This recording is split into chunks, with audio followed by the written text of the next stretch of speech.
The fluorescent lights of Sterling General Hospital's emergency room hummed a monotonous, indifferent tune. It was a sound Alara Vance had come to associate with a specific kind of dread. Not the dread of trauma or tragedy, but the quiet, grinding dread of her own insignificance. Here, she was not a person. She was a pair of hands, and slow ones at that, according to most. She moved through the controlled chaos of the ER like a ghost, her shoulders perpetually hunched, her eyes fixed on the scuffed linoleum floor. Her official title was registered nurse, but her unofficial role was closer to that of a janitor with a nursing degree. She stocked saline bags, her movements deliberate and quiet. Each bag was placed with precision, labels facing out, a small act of order in a world of entropy. This was her domain. The supply closets, the linen carts, the quiet corners where no one important ever looked. The other nurses, younger and brighter and louder, called her Shadow. They didn't say it to her face, not usually. They said it in huddled groups by the nurses' station, their laughter sharp and quick. Alara heard them. She always heard. She just never let them know it. She had learned long ago that the best defense was to be utterly forgettable. A shadow doesn't fight back. A shadow simply is. A faint, silvery scar, thin as a spider's thread, traced a line from her temple into her hairline. It was usually hidden by her mousy brown hair, which she always kept pulled back in a severe, functional bun. Sometimes, when she was tired, she would unconsciously trace its path with her fingertip.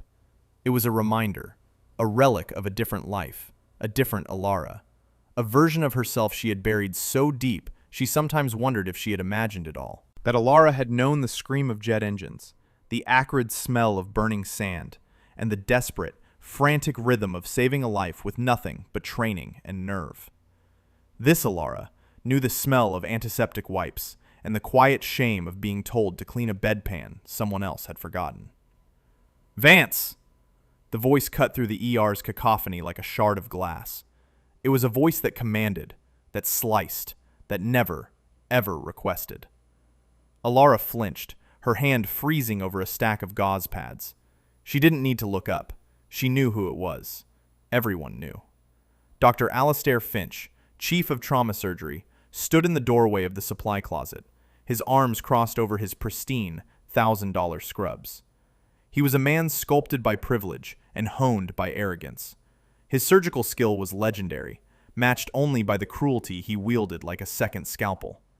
To the hospital board, he was a charming rainmaker. To his residents, he was a terrifying god. To nurses like Alara, he was a predator. He surveyed her work, his lip curled in a sneer. "Is this what you consider an efficient use of hospital resources, Nurse Vance? Contemplating the profound existential nature of a sterile dressing?" A few nurses nearby, Ben and Laura, snickered. They always did. Staying in Finch's good graces was a survival tactic in his kingdom. "No, doctor," Alara whispered, her voice barely audible. Her eyes remained fixed on the floor. Looking at him was like looking into the sun. It only blinded you. "Then perhaps you can explain this," he said, his tone dropping to a deceptively soft growl. He stepped aside, revealing a small, wheeled cart. On it, a tray of surgical instruments lay in slight disarray. A hemostat was in the wrong compartment. A single pair of forceps was unsterilized, its blue wrapper torn. It was a minor, almost unnoticeable mistake. In the frantic shuffle of the last hour, anyone could have made it. But Finch didn't care about anyone. He cared about this. I was restocking it, Dr. Finch," Alara mumbled. "Someone must have—" "Someone?" he boomed, the softness gone, replaced by theatrical fury. "Are you blaming ghosts now, Vance? Or are you simply admitting that the simple task of organizing a tray, a task we entrust to first-year students, is beyond your considerable incompetence?" The ER seemed to fall silent around them. Every doctor, every nurse, every patient who was conscious enough to listen, turned to watch the execution. This was Finch's theater. "I'm sorry, sir," she said, the words tasting like ash. "Sorry doesn't sterilize a contaminated instrument, does it? Sorry doesn't prevent the patient who gets a raging infection from your carelessness from dying, does it?" He stepped forward, his presence sucking all the air from the small closet. He was inches from her now. She could smell his expensive cologne, a cloying scent of sandalwood and ego. "Look at me when I'm speaking to you," he commanded. Slowly, painfully, Alara lifted her head. Her eyes, a washed-out gray, met his cold blue ones for a fraction of a second before darting away. "Pathetic," he spat. He reached out, not to strike her, but to do something worse. He casually backhanded the instrument tray.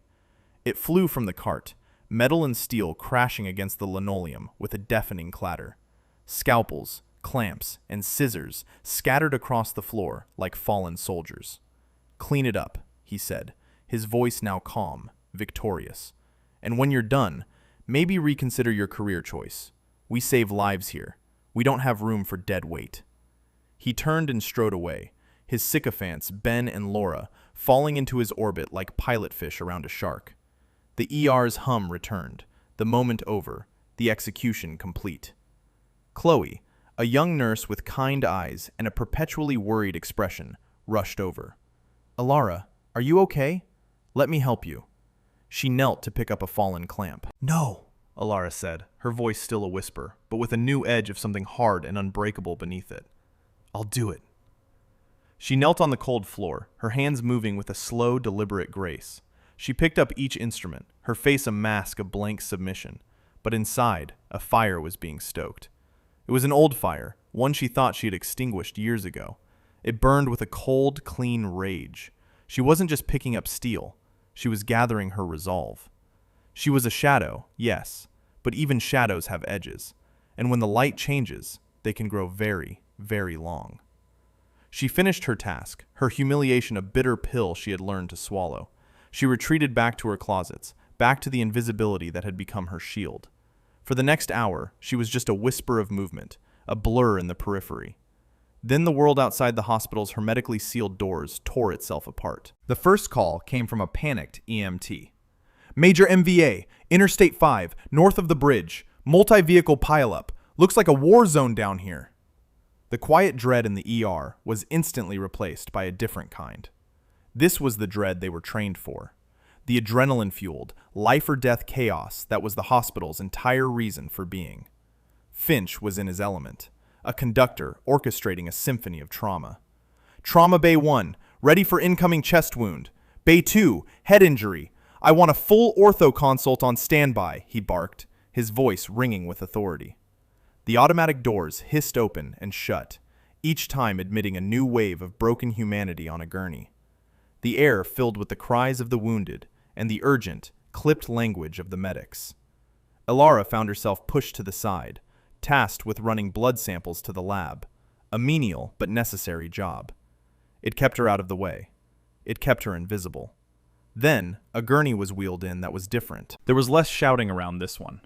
The paramedics were grim, their movements tense. The man on the stretcher was a mess of torn clothing, road rash, and blood. He was unconscious, his breathing shallow and ragged. He had no wallet, no phone, no identification. A John Doe. "What do we have?" Finch demanded, sweeping over to the gurney. "John Doe, driver of the primary vehicle," the paramedic reported. "Unrestrained. Massive deceleration trauma. BP is 80/50 and dropping. Heart rate 140. Distended neck veins, tracheal deviation to the left." Finch's eyes, sharp and practiced, scanned the man's body. He saw the bruised, battered chest. He placed his stethoscope on it. Diminished breath sounds on the right. It's a tension pneumothorax. Classic presentation. He straightened up, already losing interest. It was textbook. It was simple. It was, to him, boring. Get a 14 gauge in his chest to decompress, then prep him for a tube. Page respiratory. Next! He turned away, already focused on a more interesting case, a compound fracture in the next bay. But Alara, returning from the lab, had stopped. Her path was blocked by the gurney, and for a moment, she was forced to look at the patient. She saw what the paramedics saw, the distended veins, the bruised chest. She saw what Finch saw, the signs of a collapsed lung. But she also saw something they had all missed. It was a tattoo, barely visible beneath the grime and blood on his forearm. It wasn't a skull, or a dragon, or a girlfriend's name. It was a complex emblem, a skull superimposed over a spade, with a dive fin on one side and a parachute on the other. It was the insignia of a Marine Force reconnaissance platoon, a very specific one, a platoon she had been attached to in the Helmand province. Her blood ran cold. Her eyes snapped from the tattoo to the man's chest. Her focus narrowed, the chaos of the ER fading into a dull roar. The training, the instincts she had fought for years to suppress, surged to the surface. She saw the pattern of the bruising, a diffuse, almost geometric pattern inconsistent with a simple impact. She heard the muffled quality of his heart sounds, something Finch, in his haste, had dismissed. Tracheal deviation, yes, but no subcutaneous emphysema. The pieces didn't fit, not for a simple pneumothorax. This was something else. This was cardiac tamponade. Blood filling the sac around the heart, squeezing it, stopping it from beating. And the bruising pattern suggested the cause. A piece of metal from the dashboard, a jagged piece of shrapnel from the crash, had likely punched through the chest wall, pierced the pericardial sac, and was now floating inside it. Every beat of the man's heart was a gamble, the shrapnel threatening to slice the cardiac muscle to ribbons. Finch's order, to insert a chest tube, would be a death sentence. The sudden change in intrathoracic pressure would cause the heart to shift, almost guaranteeing the shrapnel would tear into the ventricle wall. He would die on the table. Instantly. "Dr. Finch," Alara said. Her voice was still quiet, but it didn't waver. He was across the room and didn't hear her. The nurse beside the gurney, a young resident named Mark, was prepping a large-bore needle. "Pressure's still dropping. He's about to code," he said nervously. "Wait," Alara said, stepping forward. Mark looked at her, confused. "Finch said to decompress." "He's wrong," Alara stated. "It wasn't an opinion. It was a fact." "What? It's Vance, right? Dr. Finch will have my head if I don't." "Dr. Finch is about to kill him," she said, her voice low and intense. She moved to the other side of the gurney, her eyes locked on the cardiac monitor. The beautiful, rhythmic peaks and valleys of a healthy heartbeat were gone, replaced by a frantic, shallow, dying scrawl. Tachycardia turning to bradycardia. They had seconds. She strode over to Finch. "Doctor!" He turned, annoyed. "What is it now, Vance? Did you run out of floor cleaner?" "The John Doe in Bay 3, she said, ignoring the jibe. "It's not a tension pneumo. It's a pericardial tamponade, likely with a foreign body in the sac. A chest tube will kill him." Finch stared at her. For a moment, there was just stunned silence. Then he let out a short, incredulous laugh. Ben and Laura, ever the chorus, dutifully joined in. "You're diagnosing my patients now, are you, nurse?" he said, his voice dripping with condescension. "You, who can't be trusted to organize a tray of instruments, have developed a sudden gift for cardiothoracic diagnostics. Get out of my face, and stay away from that patient." He pointed a finger at her. "If you go near him, I will have your license pulled so fast your head will spin. Now get out. Go prepare his body bag. It's the one thing you might actually be qualified to do." He turned his back on her, a final, absolute dismissal. Alara stood frozen for a single heartbeat. She saw Chloe looking at her, her eyes wide with fear and pity. She saw the resident, Mark, hesitantly picking up the needle again. She looked at the monitor. The patient's heart rate was plummeting. 50. 45. He was going into PEA arrest. Pulseless electrical activity. The heart's electricity was still firing, but it was being squeezed so tightly it couldn't pump blood. He was dying. Right now. Something inside her snapped. The years of quiet submission, of swallowing insults, of hiding, it all shattered in an instant. The shadow was gone. In its place stood someone else. Someone harder. Someone faster. She didn't say another word. She moved. She spun on her heel and didn't walk, but surged toward the nearest crash cart. Her hands, once derided as slow and clumsy, were now a blur of purpose. She grabbed a 16-gauge catheter over needle, a 60 cubic centimeter syringe, and a sterile betadine swab. Then her hand closed around the cold, heavy steel of a number 10 scalpel. She was at the gurney in 3 strides. "Get away from him," she ordered the resident. Her voice was unrecognizable. It was the voice of command. It held no fear, no hesitation. It was the voice she had used in dusty, blood-soaked tents halfway around the world. Mark stumbled back, shocked into obedience. "Vance! What in God's name are you doing?" Finch's roar echoed through the ER. He had seen her. He was storming toward them, his face a mask of purple rage. "Security! Get security in here now! She has a weapon!" Alara ignored him. She ignored the shouts, the gasps from the other staff. Her world had shrunk to the man on the table and the ticking clock of his life. His monitor let out a long, continuous tone. "Flatline." "No, you don't," she whispered. With one swift, practiced motion, she ripped the man's gown open, exposing his chest. She swabbed a small area just below his xiphoid process with betadine. She didn't have time for local anesthetic. He was clinically dead anyway. Two security guards, burly men used to dealing with drunks and psych patients, were closing in. "Ma'am, put the scalpel down," one said, his hand on his taser. Alara didn't even look at them. Her eyes were fixed on the anatomical landmarks of the man's chest. Her left hand held the large-bore needle. This was the first step. Pericardiocentesis. Drain the blood to relieve the pressure. But she knew it wouldn't be enough. The source of the bleed was still active. The shrapnel was still there. "I said, put it down," the guard shouted, moving closer. Finch was right behind them.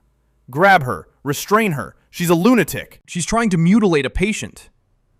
Just as the guard's hand was about to fall on her shoulder, the main doors of the emergency room burst open with a pneumatic hiss and a bang.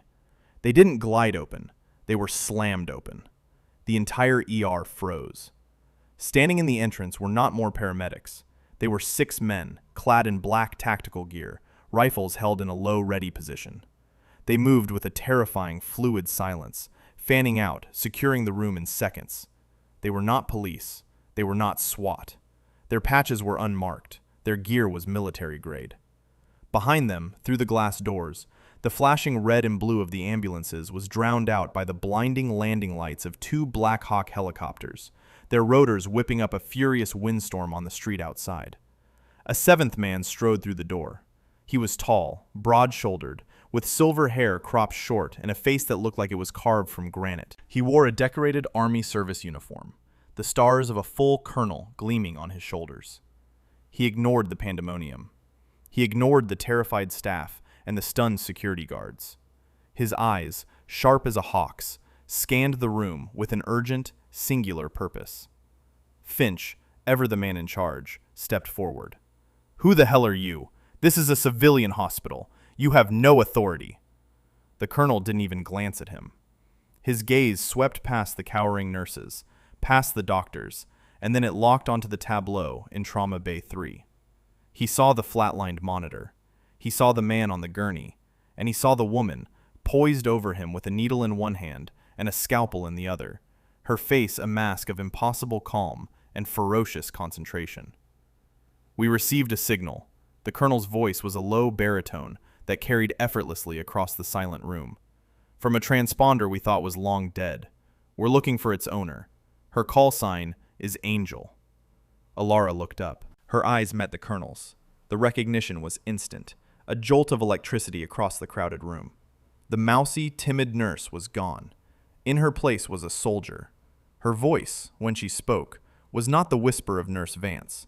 It was the clear, cold, authoritative tone of Captain Alara Vance, former 18 Delta Special Forces Medical Sergeant, attached to Joint Special Operations Command. "Colonel Thorne," she said, her voice cutting through the silence. "Glad you could make it. I have a critical patient. Master Sergeant Cole Jackson, call sign Riptide. He's in PEA arrest from a suspected penetrating cardiac injury. I'm about to perform an emergency thoracotomy. Right here, right now. I need a sterile field, a full surgical kit, and 2 units of O-neg, or he's gone in the next 90 seconds. Colonel Marcus Thorne's granite face broke into a flicker of disbelief, then grim recognition. His eyes darted to the patient, and he swore under his breath. Riptide. He looked back at Alara, his gaze filled with a respect that bordered on awe. He turned to his men. His voice was thunder. You heard her. Secure this bay. Get the lady what she needs. Move. The soldiers moved as one, forming a human wall around the trauma bay, rifles facing out. One of them, their medic, unslung a tactical pack filled with advanced medical gear and slammed it onto a nearby counter. Finch was sputtering, his face turning from purple to a blotchy, pale white. This is insane. I am the chief of surgery here. You can't just... She is a nurse, a fired nurse. She's going to murder him. Colonel Thorne turned to face Finch. He moved with the slow, deliberate menace of a predator. Doctor, you are relieved of your position. As of this moment, this hospital bay is under the authority of the United States military by order of the National Command Authority. That man on the table is a decorated hero, and the woman saving his life is one of the finest combat medics I have ever had the honor to serve with. He got so close their noses were almost touching. She is in charge. If you interfere, if you so much as breathe in her direction, I will have you shackled and detained for obstructing a matter of national security. Do you understand me? Finch, for the first time in his life, was speechless. He could only nod, his jaw slack with shock and impotent rage. Alara was already working. The military medic had slapped a sterile drape over the patient. Alara plunged the 16-gauge needle into Cole's chest, aspirating the syringe. Dark, non-clotting blood filled the plastic tube. Tamponade confirmed. It bought them a few seconds, a few precious beats as the pressure eased. The monitor flickered, a weak, chaotic rhythm returning. It's not enough, she said, tossing the bloody syringe aside. I have to open his chest. She took the scalpel. Her hand was rock steady. She made a long, sweeping incision along the fifth intercostal space, from his sternum to his back. An anterolateral thoracotomy, a clamshell. A procedure so radical, so brutal, it was almost never performed outside of an operating room. It was a last-ditch, desperate act of butchery to save a life. Blood welled up. She cut through skin, fat, and muscle with practiced efficiency. She inserted a rib spreader from the tactical kit and cranked it open, exposing the thoracic cavity. The sight was horrific. The pericardial sac was swollen and black with blood, and inside she could see it. A jagged, 3-inch piece of metal, glistening amid the gore. It was lodged in the wall of the right ventricle, a tiny tear around it weeping blood with every weak, fluttering contraction. Finch's chest tube would have ripped it wide open. While she worked, her hands moving with a speed and precision that stunned the onlookers, Colonel Thorne spoke to her in a low, urgent voice. Angel, this wasn't a random accident. Riptide was transporting an asset, a defector with intel on the Cerberus network. Alara didn't look up from her work. Cerberus, a shadowy cabal of mercenaries and corrupt intelligence agents they had been hunting for years. The asset? Dead at the scene. The crash was a hit, designed to take them both out. Riptide is the only one who saw their faces. He's the only one who knows their next target. The intel wasn't on a drive. He memorized it. He is the intel. They can't let him live. Alara's hands never faltered. She had placed her fingers on either side of the tear in the ventricle, pinching it closed to control the bleeding. It was a temporary, desperate fix. Suture, she commanded. The military medic slapped it into her hand. Finch, humiliated and seething, had retreated to his office overlooking the ER. He watched the scene below, a king deposed in his own castle. His career, his reputation, was being dismantled by a mousy nurse and a group of soldiers. The rage was a physical thing, a poison in his veins. He pulled out his phone. He had debts. Gambling debts. Debts to men who didn't care about his surgical reputation. Men who had connections. He had made a deal once, providing medical information for cash. Now, he was going to make another. He dialed a number. "It's me," he whispered, his voice shaking with fury. "Your target. He's alive. At Sterling General. But he's under military guard." He paused, listening. "Yes, elite. But the hospital is a soft target. I can give you the layout. I can create a diversion." He was selling them out. For money and for revenge. Down in the ER, Alara had managed to place 3 temporary sutures in the heart muscle itself. It was ugly, but it was holding. The bleeding had slowed. Cole's vitals were stabilizing, inching up from the abyss. She had literally held his heart in her hands and stitched it back together. "He's stable," she announced, her voice tight with exhaustion. "For now. He needs a real OR and a cardiothoracic surgeon. A real one." She glanced toward Finch's office, her meaning clear. "We can't stay here," Thorne said, his eyes scanning every corner of the ER. "Finch is compromised. The whole hospital could be. We're moving him." "Move him? Colonel, I just cracked his chest open in an emergency bay. He's as fragile as a soap bubble." "Can you keep him alive on the move, Angel?" Thorne's question was direct. It was an order disguised as a query. Alara looked at Cole's face, peaceful now in his induced coma. She looked at the insignia on his arm. He was one of hers, a brother in arms. "Get me a transport-capable ventilator, a full drug box, and 6 more units of blood," she said, stripping off her bloody glove. The shadow was well and truly dead. In her place stood a commander. "We bug out in 5. The evacuation was a blur of controlled chaos. Thorne's men moved with terrifying efficiency, securing a route to the waiting helicopter. Cole was transferred to a specialized transport gurney, a web of tubes and wires connecting him to a symphony of beeping machines, all orchestrated by Alara. She walked beside him, her eyes darting between his vitals on the monitor and the surrounding environment, scanning for threats. They were moving down a service corridor, heading for a rear exit near the helipad, when Alara saw him. An orderly, pushing a large, stainless steel cleaning cart. He was moving too fast, his head down, his path set to intercept theirs. It was wrong. Hospital staff ambled. They moved with a sense of weary routine. This man moved with purpose, with intent. Alara's eyes narrowed.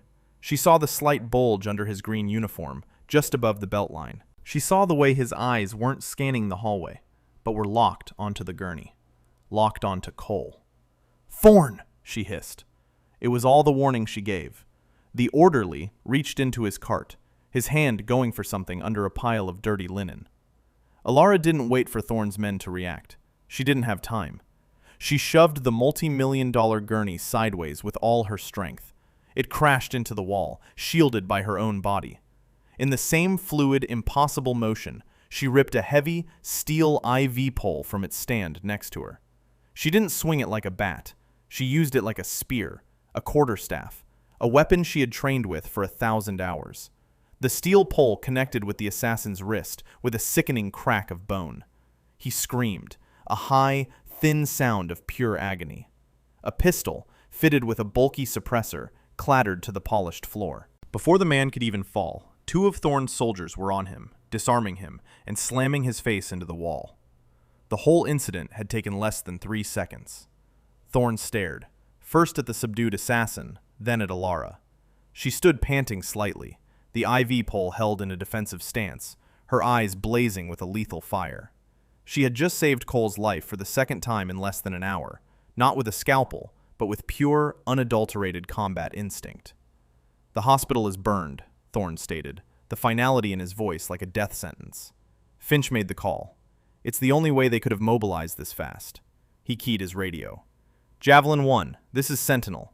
Abort evac at primary LZ. We are compromised. I repeat, compromised. Rerouting to secondary extraction, on my mark." He looked at Alara. "New plan. We're going dark. There's an old safe house upstate, off-grid. Can you keep him alive for a 90-minute flight and a rough ride?" Alara nodded, her knuckles white on the steel pole. "Just get us there." The flight in the Blackhawk was a gut-wrenching, low-altitude ride through the dark. Alara worked in the cramped, vibrating space, surrounded by soldiers, the green glow of the monitors her only light. She was a whirlwind of activity, adjusting drips, monitoring ventilator pressures, administering drugs to keep Cole's blood pressure from crashing. She was no longer just a medic. She was his lifeline, a one-woman ICU at 2,000 feet. The safe house was a rustic, fortified cabin deep in the Adirondack woods, owned by a retired operator Thorne trusted implicitly. They landed in a clearing a half-mile away and carried Cole on a litter through the dense forest, the soldiers moving with the silent tread of ghosts. The cabin was warm, lit by a generator, and stocked with food, water, and most importantly, a small but comprehensive medical cache. They placed Cole on a large oak dining table that Alara quickly converted into a makeshift surgical suite. For the next few hours, there was a tense, focused calm. Alara worked to reinforce her field repairs, assisted by Thorne's medic, while the other soldiers fortified the cabin, setting up a perimeter and motion sensors in the surrounding woods. Cole, though still unconscious, was stable. The color was returning to his face. The numbers on the monitors were strong. Alara finally allowed herself a moment to breathe, slumping into a chair, the adrenaline of the last 12 hours leaving her utterly drained. "You did good, Angel," Thorne said, handing her a canteen of water. "Better than good. You did the impossible." "It's what we do, sir," she said quietly, the words feeling foreign after years of disuse. Just as a fragile sense of security began to settle over the cabin, one of the motion sensors chirped. Then another. And another. A perimeter breach. On multiple fronts. "Contact!" one of the soldiers hissed from a window. "Multiple hostiles, moving fast. At least a dozen." They hadn't been followed. They had been led. Finch's information had been precise. Cerberus wasn't just sending one assassin. They were sending a kill team. The world erupted. The first rounds ripped through the cabin's wooden walls, shattering windows and sending splinters flying. The gentle hum of the generator was replaced by the deafening roar of automatic gunfire. Thorne's men returned fire, their disciplined bursts a stark contrast to the enemy's wild, overwhelming volume of fire. Alara's first instinct was to shield Cole. She threw her own body over his, a human shield against the incoming rounds. The oak table they were on bucked as bullets slammed into it from below. "Get him to the cellar!"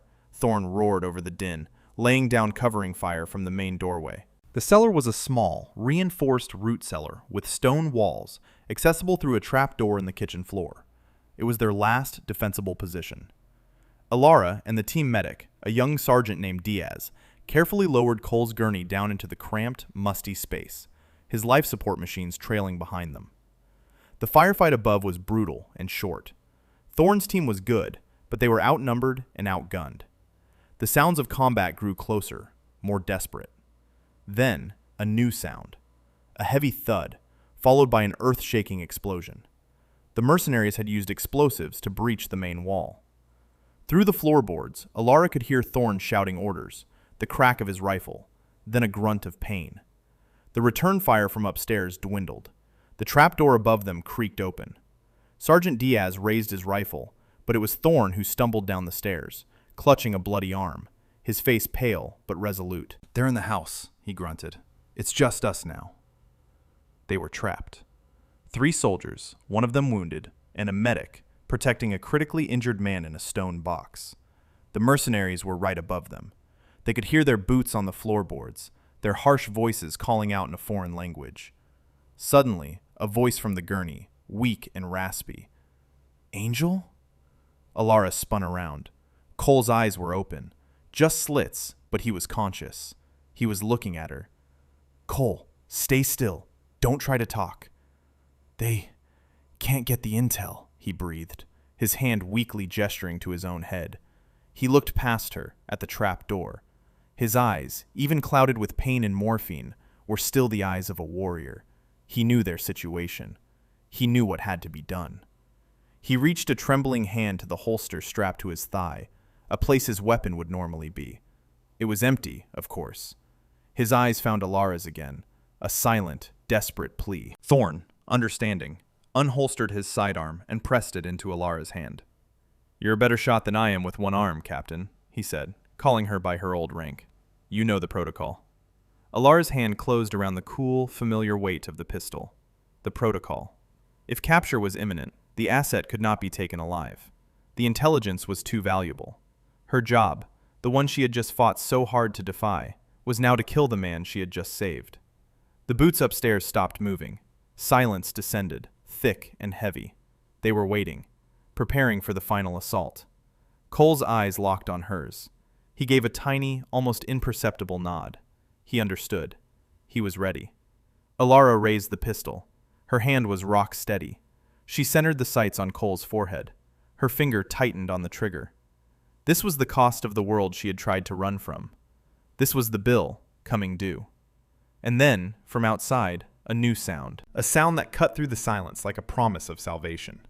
The deep, thumping, whoomp, whoomp, whoomp of helicopter rotors. Not the 2 Blackhawks they had arrived in. A whole fleet of them. and the unmistakable, terrifying buzz of an Apache gunship circling overhead. The mercenaries upstairs shouted in alarm. The heavy machine gun on the Apache opened up, a sound like a giant tearing a canvas sky, strafing the woods around the cabin. Reinforcements had arrived. The trapdoor burst open, not with a mercenary, but with a rope. A soldier in full tactical gear rappelled down, then another, and another. "Clear!" one shouted. The siege was over. The aftermath was a blur of efficiency. A full combat search and rescue team swarmed the cabin. Cole was airlifted to a secure military hospital. Thorne was treated for his wounds. And Alara? Alara just stood in the blood-soaked, bullet-riddled cellar, the heavy pistol still hanging in her hand, the ghost of her final duty still chilling her soul. 2 days later, she stood in front of a mirror in a sterile, anonymous room at a military base. She was wearing a crisp, new uniform. Not scrubs, an army service uniform. It felt like a costume. It felt like her own skin. Thorne walked in, his arm in a sling. "Finch called a press conference," he said without preamble, "at Sterling General. He's going to paint you as an unhinged, dangerous fanatic, and us as government thugs who invaded his hospital. He's going to play the victim." Alara looked at her own reflection. The shadow was gone. The timid nurse was a distant memory. In her place was Captain Vance. "Is Cole awake?" she asked. "He is," Thorne said, a slow smile spreading across his face. "And he's ready for his close-up." The press conference was in full swing. Dr. Alistair Finch stood at a podium in the gleaming marble lobby of Sterling General, a bank of microphones before him. He was in his element, his voice resonating with practiced sincerity and outrage. "A flagrant abuse of power," he was saying, his face a mask of noble concern. "A rogue military unit storming a civilian hospital, led by a deeply disturbed and recently terminated employee who, in her delusion, nearly murdered a patient under my care. We were lucky to get him out of their clutches and to a proper medical facility." He was lying, of course. He had no idea where Cole was. He was building a narrative, one where he was the hero who had tried to stop the madness. "This nurse, Alara Vance, is a menace," Finch continued, his voice rising with passion. "And I will not rest until she and the reckless colonel who enabled her are brought to justice." Right on cue, the grand front doors of the hospital lobby swung open. Silence fell over the room. The reporters turned, their cameras swiveling as one. Colonel Marcus Thorne strode into the lobby, his uniform immaculate, his arm in a stark white sling. Flanking him were two stern-faced men in dark suits, their FBI credentials clearly visible on their lapels. And between them, being pushed in a wheelchair by a woman in a decorated army uniform, was the patient Finch had just declared missing. Master Sergeant Cole Jackson, pale but very much alive, gave the stunned room a small, tight smile. The woman pushing his chair was Alara Vance. She was not hunched. Her eyes were not on the floor. They were locked on Dr. Finch, and they burned with a cold, righteous fire. Thorne walked directly to the podium, gently but firmly moving the paralyzed Finch aside. He tapped the microphone. "Dr. Finch is right about one thing," Thorne began, his voice calm and powerful, filling the silent lobby. "There has been a flagrant abuse of power. A crime was committed." He pulled a small digital recorder from his pocket and held it up to the microphone. "But the criminal isn't who he says it is." He pressed play. Finch's voice, tinny and distorted but brutally clear, filled the air. "It's me, your target. He's alive, at Sterling General. I can give you the layout. I can create a diversion." A collective gasp went through the crowd of reporters. Finch's face, which had been pale with shock, was now utterly bloodless. He looked like a man who had just watched his own ghost walk through a wall. "That recording," Thorne continued, his voice like iron, "is Dr. Alistair Finch conspiring with the Cerberus mercenary group, arranging the murder of a United States Marine for money. The same Marine he was professionally and ethically bound to save. The same Marine whose life was saved, twice, by the woman he just slandered." Thorne gestured to Alara. "This is Captain Alara Vance, one of the most decorated combat medics in modern JSOC history.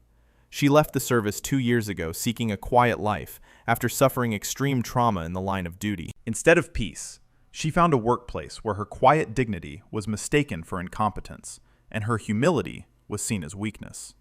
She was mocked, humiliated, and fired for the crime of being better, smarter, and braver than her superior. Finch started to make a sound, a strangled, gurgling noise of denial.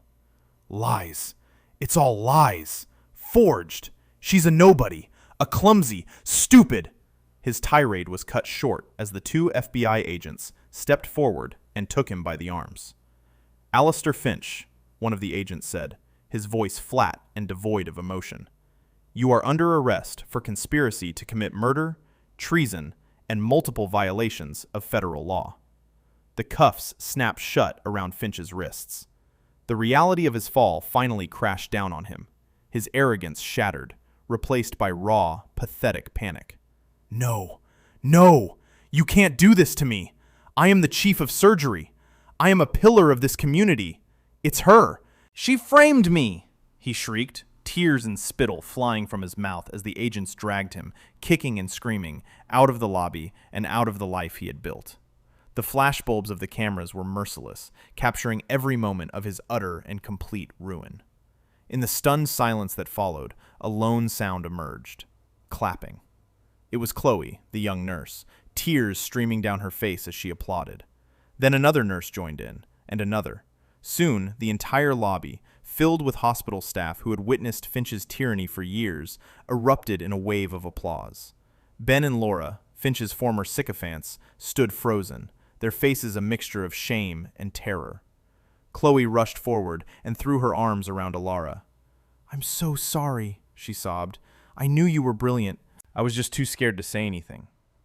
"It's okay," Alara said, patting her back. "You're not scared anymore." Later, after the chaos had subsided, Alara stood with Thorn and Cole near the entrance, the setting sun casting long shadows across the marble floor.